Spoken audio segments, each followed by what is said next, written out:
10 times in John 15, Jesus pleads with his followers to abide in him. Jesus went on to illustrate this word with a picture. He taught, "I am the vine, you are the branches. If you remain in me and I in you, you will bear much fruit."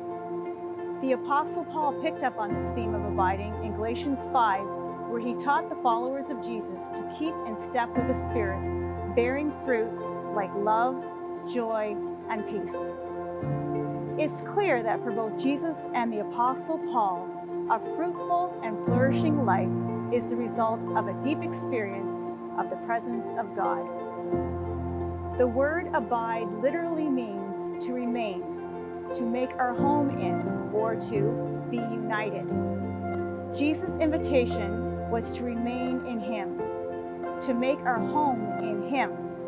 And the picture he gives us is that of a grape-filled branch drawing nutrients and energy from a healthy vine. With that picture in mind, the early church came up with something they called a rule of life. The word rule is actually connected to the word for a trellis in a vineyard. Like a trellis that supports a vine, a rule of life is a set of repeated practices and relational rhythms that serve as a support structure for our lives.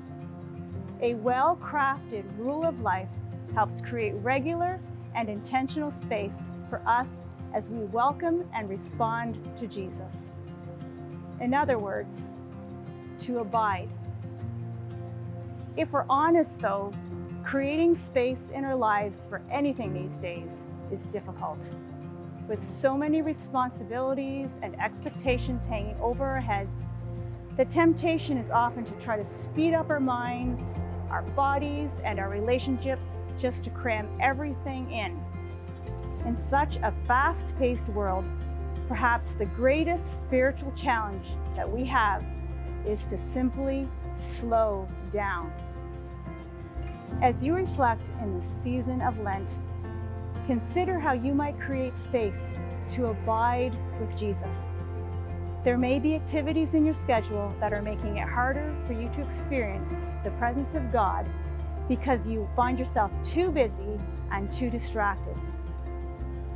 Perhaps for you, the most important thing you could do would be to remove something from your existing routine that allows you to slow down and make more intentional space for God. Take a few quiet minutes and invite the Holy Spirit to reveal how you might create space in your day or your week to intentionally welcome and respond to Jesus. It could begin with just a few minutes a day. And as you do, may you increasingly experience the love, joy, and peace that comes from the life-giving vine, who is Jesus.